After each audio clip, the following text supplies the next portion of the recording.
आप किराए पे रह रहे हो और आप ईएमआई पे रह रहे हो।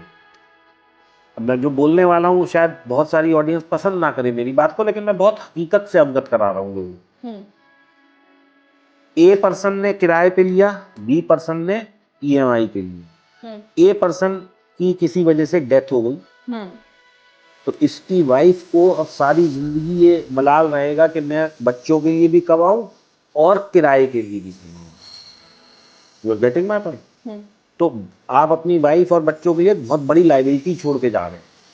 अब इस पर्सन ने जिसने ईएमआई पे लिया और इसकी बेचारे की डेथ हो गई, तो बैंक कहेगा ठीक है जी आगे की ईएमआई मत दो, क्योंकि बैंक आजकल लोन को इंश्योर करा के चलता है। Your liabilities for that house are insured.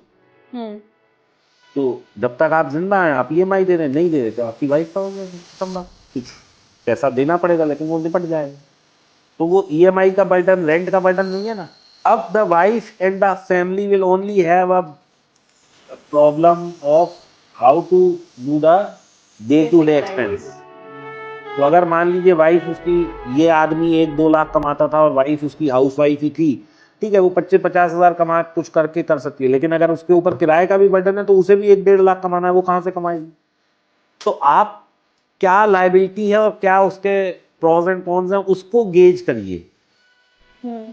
आप जो बात मैंने बताई है उसको एनालाइज करिए, 4 लोगों से डिस्कस करिए, समझिए कि क्या ये जो आदमी कह रहा है वो सही है या नहीं है। अगर आपको लगता है तो गो फॉर इट। ऑप्शन तो सबके लिए सब दोनों ही खुले।